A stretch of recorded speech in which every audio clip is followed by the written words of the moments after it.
You're tuning into Đồng Nai radio and television station, coming first with local news. On December the 15th, the 14th conference of the 12-party Central Committee continued to take place in Hanoi. In the opening session one day earlier, General Secretary and President Nguyễn Phú Trọng raised a number of issues that need to be discussed, considered and decided at this Central Conference. General Secretary and State President Nguyễn Phú Trọng said, at this conference, the Politburo will report to the Central on the results of preparing personnel from the Politburo, the Secretariat of Section 13, in terms of opinion, private guidelines, objectives, requirements, tenders, conditions, structure, quantity, discovery procedures, recommendations, and practices. Central Committee will discuss and vote to introduce personnel to participate in the Politburo Secretariat Term 13th. Emphasizing this central conference is of special importance, discussing many contents directly related to the preparation and successful organization of the 13th National Congress of the Party. General Secretary on Nationality Nguyễn Phú Trọng suggested that the Central Congress raise the sense of responsibility to the parties, the people and the country, focusing on research, discussion and opinion to successfully complete the proposed contents and programs.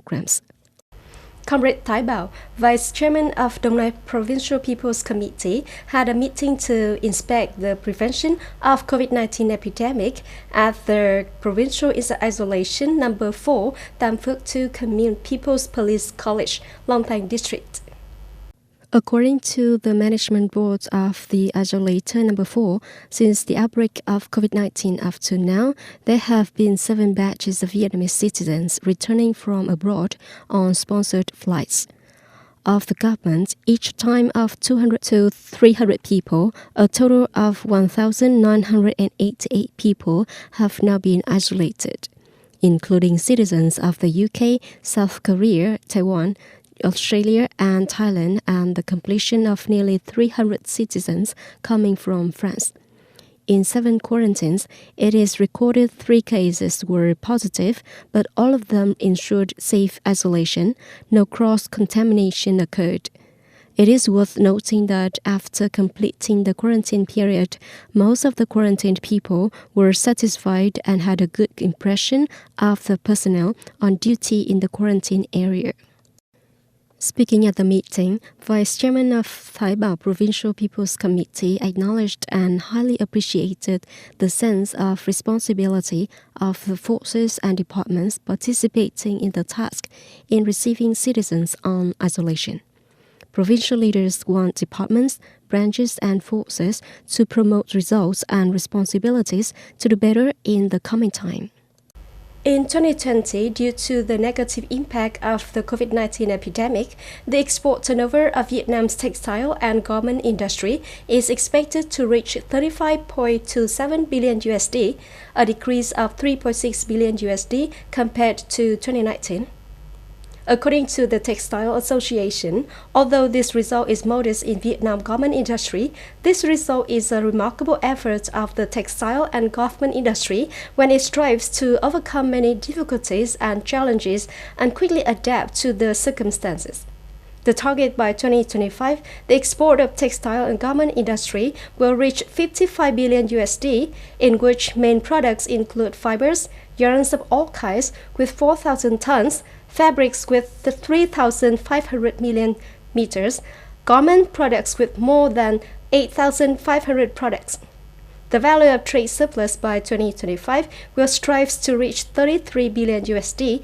The average growth in the period 2021-2025 is about 11.6%. Now moving on to the world news. South Korea's parliament passed a bill on Monday to ban the launching of propaganda leaflets into North Korea, a move that was condemned by rights activists as a violation of freedom of speech. The bill to amend the Inter-Korean Relations Development Act prohibits distributing leaflets that criticize North Korean leader Kim Jong-un or the Korean political regime across the inter-Korean border.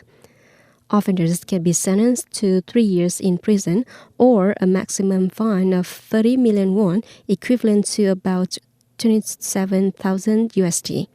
The bill was passed in the Korean National Assembly with 187 votes in favor and no opposition. On December the 14th, the first COVID-19 vaccination in the United States has taken place as the country gears up for its largest ever immunization campaign. The image of Miss Sandra Lindsay, a nurse intensive care at the Jewish Long Island Medical Center, was given the first COVID-19 vaccine developed by Pfizer in cooperation with BioNTech Germany, live on television. Sharing after the injection, it didn't feel any different from taking any other vaccine, Ms. Lindsay said. I want to instill public confidence that the vaccine is safe. Shortly thereafter, U.S. President Donald Trump tweeted on Monday morning following the news and sent his congratulations to America and the world. New York State Governor Andrew Cuomo expressed his hope that the vaccine will help keep female nurses and frontline health workers safe. That's all for the news today. Thank you for joining us and goodbye.